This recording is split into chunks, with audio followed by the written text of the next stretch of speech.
going on YouTube? This is BMCool247 and today I'm showing my Yu-Gi-Oh! GOAT format Horus the Black Flame Dragon deck profile. Now this deck isn't the most competitive deck, but it is still a fun deck to play, a fun control deck nonetheless, because you have the boss monster Horus the Black Flame Dragon level 8 to negate your opponent's spells, and then you have cards like Royal Decree to negate their traps. So I'm going to go ahead and get into the card by card, and I hope you enjoy it.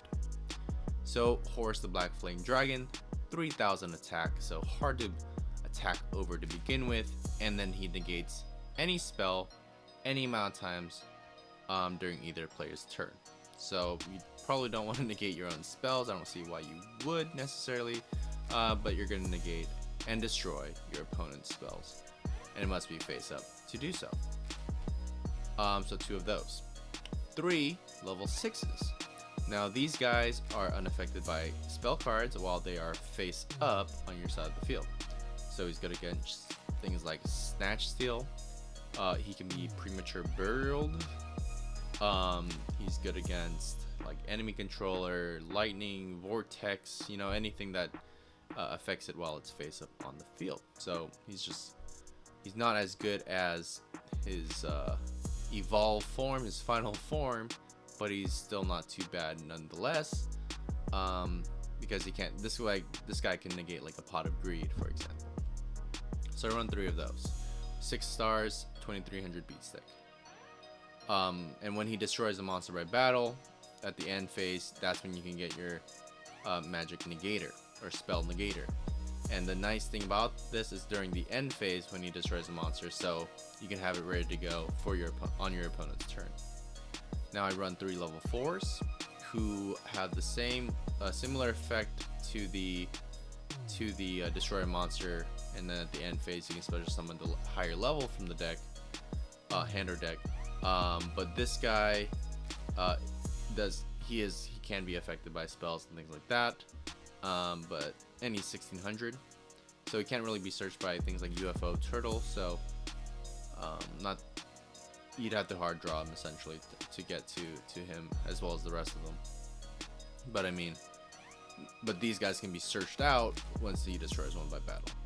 But anyways, Jinzo, level 6. I figured since I'm gonna run 3 level 6s in here anyways, I'm just gonna run a couple more level 5, level 6s. So Jinzo is one of the best ones in the GOAT format to run, so might as well bring him out to stop all the Dust Tornado, Compulsory, Mirror Force, Ring of Destruction, Sukrutsu shenanigans.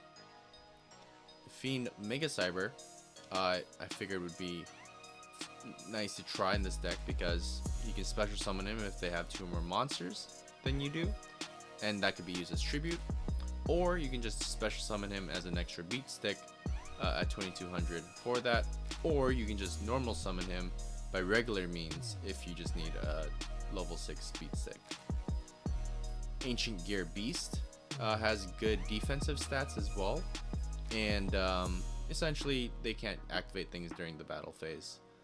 Spells and traps, that is, but you can't be special summoned. But we don't really special summon these kind of guys too much in this deck anyways, so I just figured it would be fun to throw him in. Air Knight Parshath, although he's not level 6, is still 1 sacrifice, and he's one of the best in the game because he gives you a +1 with piercing damage, so I wanted to throw him in as well. Magician of Faith, because you run so many spells, and if you need to kind of recycle or use one of them that you've already used, she'd be a good addition to that. Twin-headed Behemoth, so if he dies he can come back to life and be a tribute for a big boy that you might need to tribute off. And Sinister Serpent I considered to be the oil in the deck, because you need him to kind of discard. You might need him for a sacrifice. He's very recyclable, one of the best in the game. That's why he's limited to 1. So 1 of him. Cyberjar, so you can blow up, nuke your opponent's field, but also kind of reset the board, and they won't see it's coming. so then they don't feel secure attacking to you every time you're face down, without throwing him in. So just want to throw him in for fun. He's pretty powerful. 3 Mother Grizzlies, so I can search for the Sinister Serpent because I want to see this card more often than not. 3 Royal Decree, so you can have that lockdown with the level 8 guy.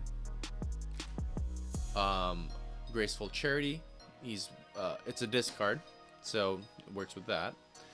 Pot of Greed, 3 cost downs, so everyone's level 6 or 5, so if you lower it by two levels, they can be normal summoned. So that's what cost down's here for. It's a discard that works well with that. And if you draw into one of these, your first one, then you can discard this guy because probably won't get to 2 of them in one game. Just saying.